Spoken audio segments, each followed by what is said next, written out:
In this video, I'm going to go over day 6 and day 7 of our cruise, and in both of those days, we visited glaciers.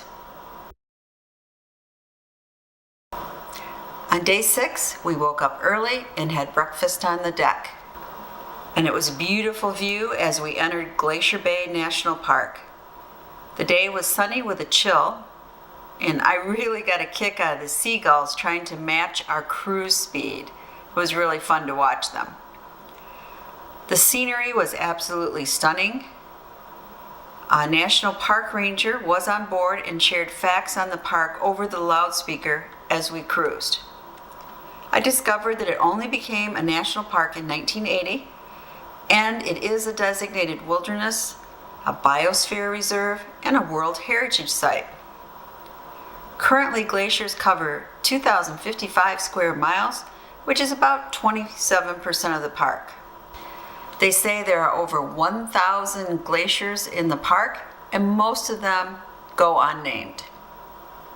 Only 7 of these glaciers are tidewater glaciers, which means they empty out into a body of water, and that's where you can see the calving.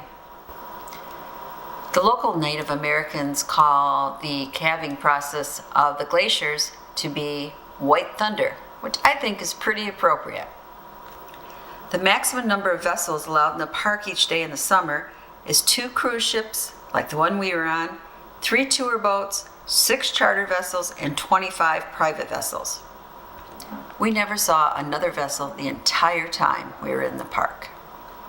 The ranger shared that in general, tidewater and terrestrial glaciers in the park have been thinning and receding over the last several decades. However, we were fortunate to view the Johns Hopkins Glacier, which is still advancing. From the ranger, we learned that botanist William Cooper spearheaded efforts to preserve the area as a place to view glaciers and as a living laboratory.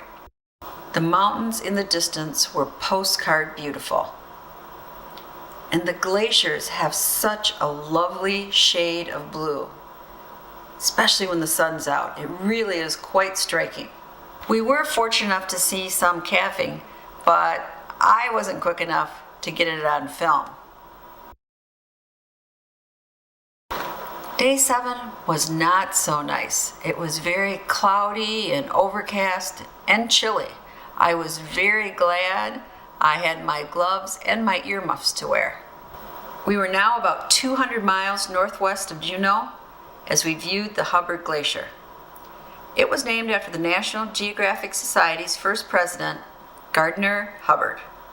The Hubbard Glacier is the largest tidewater glacier in North America, and this glacier is approximately 7 miles wide at its foot and 76 miles long and 1,200 feet deep.